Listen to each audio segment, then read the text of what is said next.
Well, students, let us continue our discussion on time value of money, where we have already seen the future value of a cash flow stream. Now we will study present value of a cash flow stream. This is also very much similar to what we have discussed about present value of a single cash flow.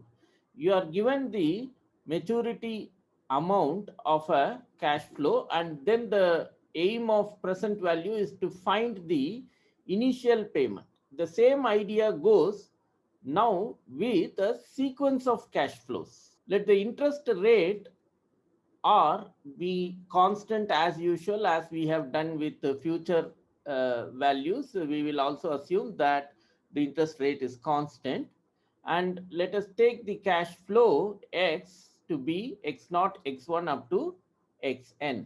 Now what is the basic idea of present value? When we use a compound interest, I will try to explain it. Similarly, you can derive the present value in the case when the interest rate is implemented as a simple interest scheme or as a continuous compound interest scheme. Suppose you are given a time partition T0, T1, T2, and so on, Tn minus 1 and Tn, and the corresponding cash flow stream is given to us. Now you see, the idea of present value is, just forget about all this. If you are given this and asked to find the value, so in order to get the present value for this single cash flow that is given xn, and you want to find the present value of this given the interest rate r applicable compounding with n frequencies, you know that it is given by x naught is equal to xn divided by 1 plus the per interest rate, which is given by rt by n, and then rise to the power of n. Why? Because you have to go to reach here, you have obtained n times the compound interest, right? That is why to the power of n. We always assume the frequency is same as the n given here, as I told in the last lecture. And suppose that your cash flow is this one, then the previous value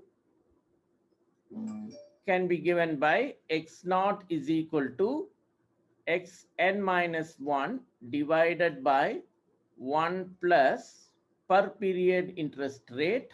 Now to obtain xn minus 1, you would have got n minus 1 times the compounded interest. Therefore, this is n minus 1 and so on. Okay.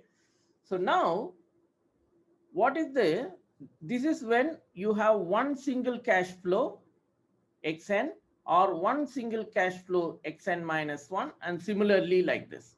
How you will have x1? It is simply x1 is x naught. In the case of x1 as a cash flow, you have 1 plus rt divided by n. That's all, right? You just had one single payment of the interest to obtain x1. Now, what is the present value of the entire cash stream? Okay, it is nothing but you add them all up. And what is x naught? X naught is simply x naught, because from x naught you have not done any discounting. Therefore, x naught will come as x naught only. Okay, so that is the final expression for present value. So the present value of a given cash flow stream is given by this formula. Remember, the interest rate is applied component interest wise with frequency n. Okay, then only you have this. Generally, we will take the frequency to be equal to the n here. Okay, that is to make our discussions more easy. You can also make it a m here, but then the formula becomes very complicated. We'll completely omit such complications. Okay, so what is this? This is nothing but, if you put x naught here, it is x naught divided by this to the power of 0, so 1, plus x1 by 1 plus rt by n, that is per period interest, plus x2. So when you have to reach x2, you would have got 2 times compounded. Therefore, from x2, if you have to discount back to x1, you will have to do 2 times discounting. Therefore, it is square and so on. Up to when k equal to n, it is xn divided by 1 plus rt by n to the power of n. So this is the formula for present value of a cash flow. Similarly, you can obtain the present value of a cash flow stream in the case when the simple interest scheme is applied, and that is given by this formula. And similarly, when the continuous compound scheme is applied, then also you can get the present value of a cash flow stream given by this formula. Again, if your cash flow stream is uncountable, given in terms of a function like this, then you just have to replace the summation by an integral, and you can get the present value of the cash flow stream, and it is given by integral 0 to t f of t e to the power of minus rt into dt. Let us have an example to calculate present value of a cash flow stream. Consider the cash flow stream like this, where you have the first cash flow is an outflow, which is 200 rupees. The rest of the cash flows are inflows, which are equally 60 rupees. Let the time period be 1 year, and the partition is given by this. From here, you can see that these are given quarterly. Okay, like for instance, you have given 200 rupees in January, and then in April, first say the bank gives you 60 rupees. Then July first week, again July 1st, the bank pays you another 60 rupees. Then October 1st, they pay another 60 rupees. And then again Jan 1st, they pay another 60 rupees and finish this cash flow. So therefore, you are giving 200 rupees in one single payment, and the bank gives back to you all this by 4 installments, 60 each. Thereby, it is giving you 240 rupees to you in a period of 1 year. Okay. What is the present value of this cash flow stream is the question. For that, we need to know what is the annual interest rate with respect to which we will calculate the present value. Without that, you cannot do this. Interest rate is given by 0.1. It means 10% interest is the available interest in the market. And now we will try to find the present value of this cash flow stream for the given data with respect to a compounding interest scheme. You can see that we always take the compounding frequency matching with the way the cash flow happened. Okay, therefore we are taking quarterly compound interest scheme. The present value is given by x naught plus x1 by 1 plus per period interest rate, which is r into t. T is 1 divided by quarterly, therefore you have 4 plus 60 by again 1 plus r tilde square and so on.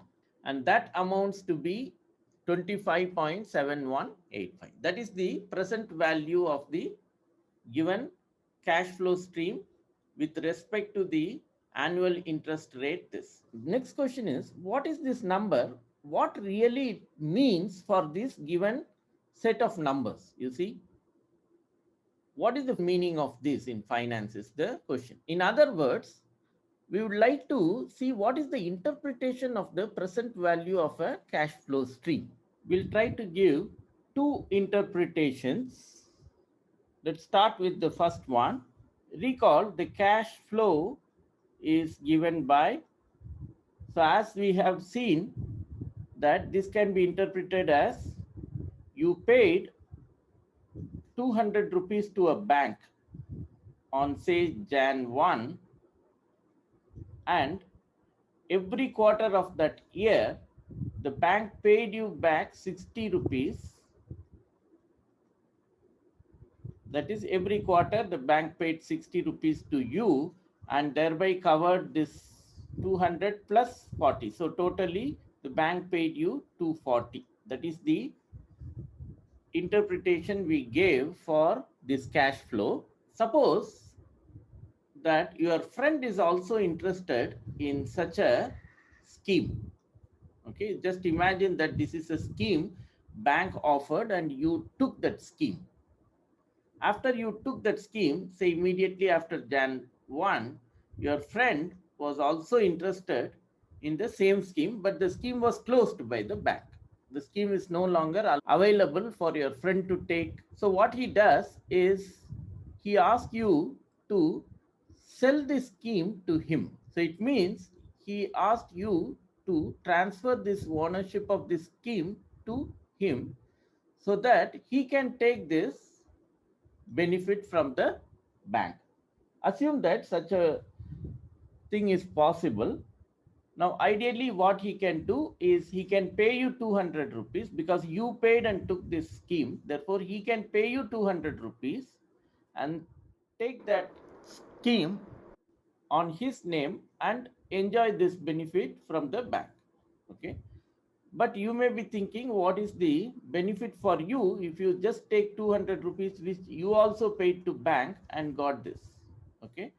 So you may go to bargain with your friend. Okay. Now, the question is, what is the best price that you can ask from your friend? Well, it depends on how much your friend is interested in this offer. Suppose you say 201, and if your friend readily accepts it, you may feel bad that you would have asked for 202 rupees. Similarly, if you would have asked 202 and if your friend readily accepted it, then you may feel bad that you would have asked more. Like that, there is no end. But now you want to see what is the best that you can ask. For that, first you see what is the maximum price that one can offer for this cash flow. Now, if you want to see that, the best thing is to go for this present value. What you will see is what is the interest rate that generally the banks are offering for say fixed deposit kind of schemes. Assume that 10% is the interest rate that generally banks are offering around your place. Then you can calculate the present value of this cash flow by keeping R is equal to 0.1, and thereby you get 25.7 as we have calculated in the above example. So what you can do is you can ask your friend to give you 225 rupees 70 paise, say for instance. What your friend will do, obviously he will not accept this offer because he will certainly see that outside banks are giving 10%. So if instead of giving you this money, if he goes and puts this amount into this bank, he will get something like around 240 9 rupees, around 15 pies from the fixed deposit with 10% interest. Okay.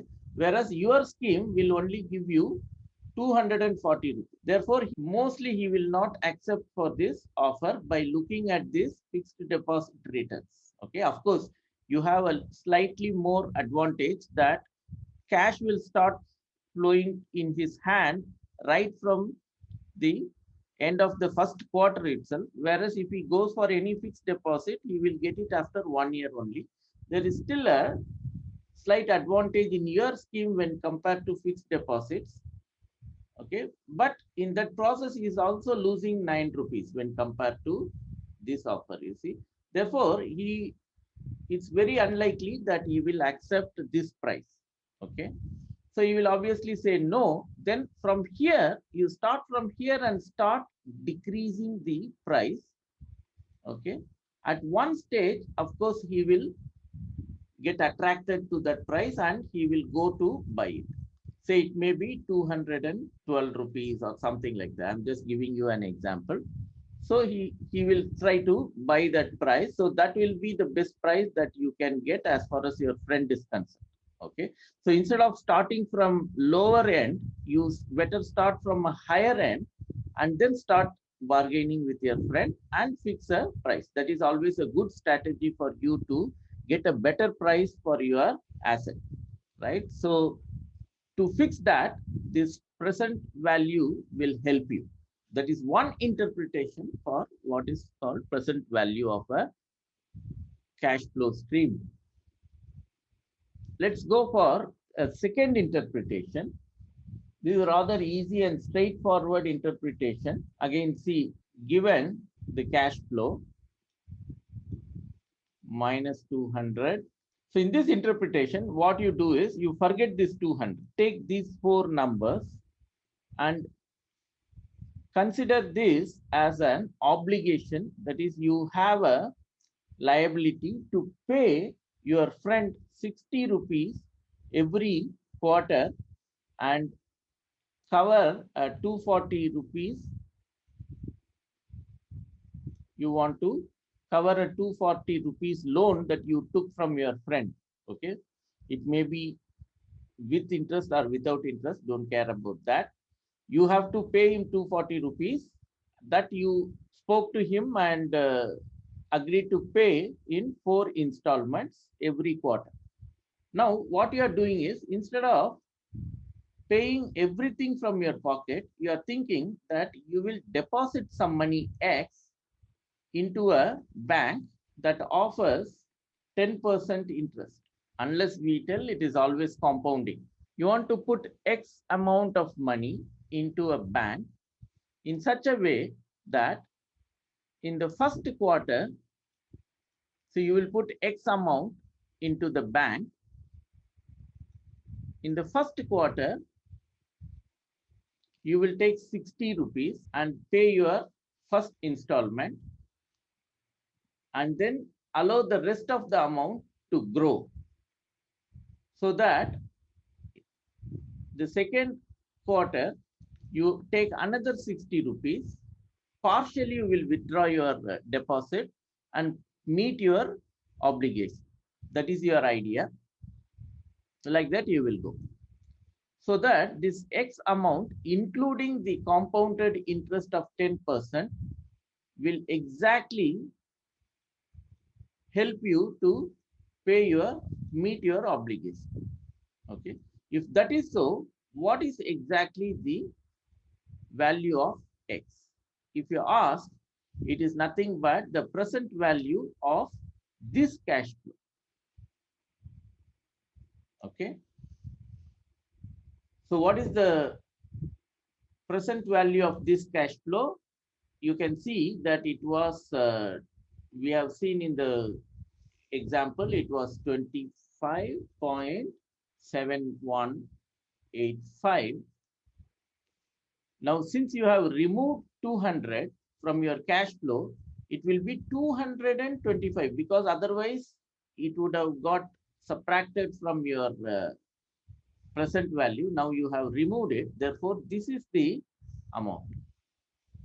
Okay, as per the present value scheme, you have X is equal to 225.7185. So if you deposit this much amount in the bank, which offers you 10% compounding quarterly and allows you to withdraw partial amount now and then you put this money into that scheme and you can meet these obligations. Okay, so let's see how it goes on. In the first quarter, quarter one, your money grown to the future value at the first quarter is nothing but your X into 1 plus 0.1, that is this one, and capital T is 1 divided by, there are 4 times that your bank is going to pay you interest, compounding, because it's a quarterly payment.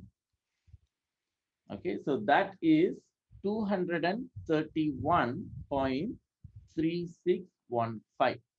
So in the first quarter, your deposit value will be like this. Out of this, you take away 60 rupees, minus 60 rupees you will take up. Okay, that will give me 171 rupees 3615. So this is what is happening with quarter one. At quarter two, so let me write here. In Q2, your future value is this much into the accumulation factor, like this. That gives me 175.6455. Okay, and that again, to meet this obligation, you will remove 60 rupees from here. Okay, that will make your deposit balance to be 115.6455. That you will carry as a principal into your third quarter, and your bank will pay you interest, and that will give you the future value in the third quarter as 10% interest to this, 10% annual interest, quarterly payment for principal being this amount. Okay, that will give you this into this accumulation factor. That gives me 118.5366. Okay, again, to meet this obligation, you will remove 60 rupees, minus 60 will give me 58.5366. That is the principal after removing 60 rupees at the third quarter. Your principal in the deposit will be this. That will be taken as the principal to calculate the last bit of the interest payment, that is this amount into the accumulation factor. That gives you the future value at the fourth quarter, that is the final quarter. That happens to be exactly 60, that is 58.5336 into the last payment of the interest, which comes like this: 1 plus 0.1 by 4. Okay, you can calculate and see that is approximately 60 rupees that you will take and pay your last obligation and come out of this entire obligation. So you want to meet this obligation, that you have to pay your friend 60 rupees at every quarter till 1 year, and thereby cover your 240 rupees.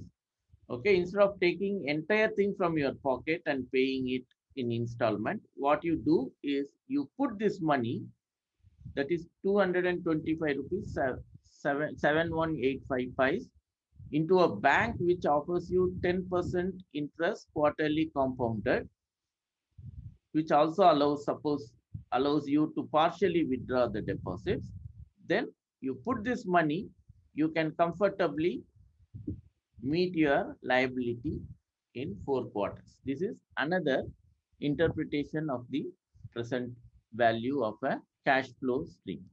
The cash flow discussed in the last example is a particular case of a class of cash flow streams called annuity. So let's see what is mean by annuity? An annuity is a cash flow stream X where the sign of each of xk starting from x1 to xn, okay, they all are of same sign. It means the transactions are either inflow or outflow. For instance, if you take the cash flow stream given in the last example, it was x is equal to minus 200 and then 60, 60, 60 and 60, right? So you can see that if you remove the first one, that is x naught, you can see x1, x2, x3 and x4 all have the same sign, that is plus, right? It means all these transactions were basically inflow into the account that was owned by the owner of this cash flow. So that is the first condition. The second one is either x naught is 0 or the sign of x naught is opposite to the sign of the other things. And finally, all the transactions are to be made at equal interval of time. Okay, in that example, well, we have not given any interpretation for it in that example. But if you take, say, every 60 rupees is paid in a quarterly basis, then the interval duration is equal for all the payments. So therefore, in that sense, in the last example, what we had is an annuity. So there are many kind of transactions which will happen to be annuity. For instance, if you have an installment payment against any purchase, okay, then generally the installments are kept in fact equal, and most of the annuities are like each payment transaction is equal. Okay, so that's a very common annuity. Mortgage payment like home or land or anything, and then insurance premium payment. These all are some of the examples of annuity. If the transaction is made at the end of each transaction period, that is at TK, then the annuity is also called ordinary annuity or annuity immediate. Okay, so these are some of the terminologies we may use. The present value is often used in evaluating an ordinary annuity. That is what price that you can give. That is generally present value is used to determine what is the fair price that one can pay initially in order to own this rest of the cash. In particular, if this x naught is non-zero, if x naught is non-zero, then the corresponding present value of the cash stream is also called net present value if x naught is non-zero. Okay, so this is one terminology we may use sometime. Finally, we will see what is mean by internal rate of return. Okay, it's a very important concept. If you recall, in the present value of a stream, you are given, so given R, that is the interest rate, we can find the present value of a cash flow stream. This is how the concept of present value works. Okay, the idea of internal rate of return is something just reverse of this. Let us see. Given a cash flow stream X, let's define rho to be equal to 1 plus, this is per period interest rate. Then if you recall, present value of X, how is that written? You can see that present value of cash flow is written as the whole square and so on, right? So this is how it is written. If I put 1 by RT by 1 plus RT by N as rho, then this can be written in the form of a polynomial with respect to rho. Now, what is internal rate of return? The internal rate of return is nothing but a root of the polynomial, this polynomial. You take the root of the polynomial rho and find R from here using this formula.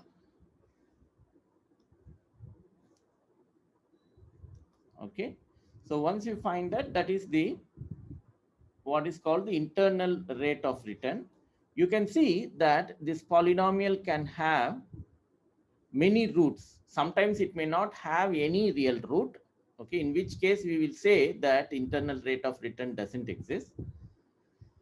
But in some cases, they have real root. In that case, we have ambiguity of which root to choose, because a polynomial may have more than one root, right?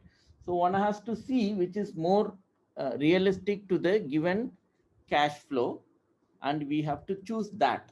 Okay, I will illustrate this with an example. Of course, we have used here the compounding scheme. Okay, similarly, you can use simple interest or continuous compound interest, in which case also you will get some equation. For instance, in continuous compound, you may not get a polynomial, but you get a nonlinear equation. Okay, in general, one can solve these nonlinear equations either using any of the uh, nonlinear approximations like secant method. If you have done a numerical analysis course, you will know all this: secant method, Newton-Raphson method, and so on. Okay, I will probably not give weightage to problems where you have to use these schemes, because some of you might have not done a numerical analysis course. Okay, from the examination point of view, I'll try to maximum give a quadratic equation for which you know how to get roots, or at most cubic polynomial I will give. Now the question is, what is how to choose if you have multiple real root? How to choose the most realistic R in the context of the cash flow given? Let us see this through an example. Consider the cash flow, which is more or less the same. In the last example, we had 200 here. Now I have replaced it by the present value that we got out of the cash flow, and the remaining is same. Okay, let's consider this cash flow stream and try to find the internal rate of return for this. Okay, previously what we did, we took R is equal to 0.1, if you recall, and found this to be the present value of that.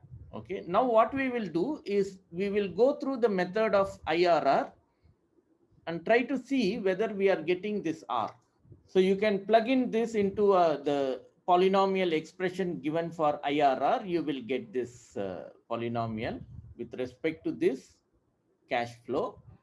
It's really difficult to solve this fourth degree polynomial. So I will not attempt to show you how to solve it. Rather, I will just give you the roots which are of interest to us. One root of this is approximately this number. Okay. From here, you can see, if you recall, your rho in this case is 1 by 1 plus R into T is 1. So we have taken in that example T as 1, therefore it's 1, divided by the compound interest was paid quarterly, therefore it was 4. Okay, so this was the expression we have used in that example. I'm just following that. So once you have rho, you can find what is R, and the R is given by this. That is exactly what we also had in the last example. R we have taken to be 10%, if you recall. So therefore, that is well in agreement with what we have done in the last example. Okay, so that's the basic idea of IRR. Now you see, you can also observe that rho equal to minus 1.63, this one is also root of the polynomial. If you take this, then the corresponding R with t equal to 1 and n equal to 4 will happen to be minus 6.45. Okay, it means this cash flow is giving you the rate of return minus 645, which is obviously wrong, because you are getting 440 out of it. Okay, whereas you only paid 225.72. Okay, you are actually in profit as far as this cash flow stream is concerned. Therefore, this is obviously a wrong conclusion if you go for this route. Okay,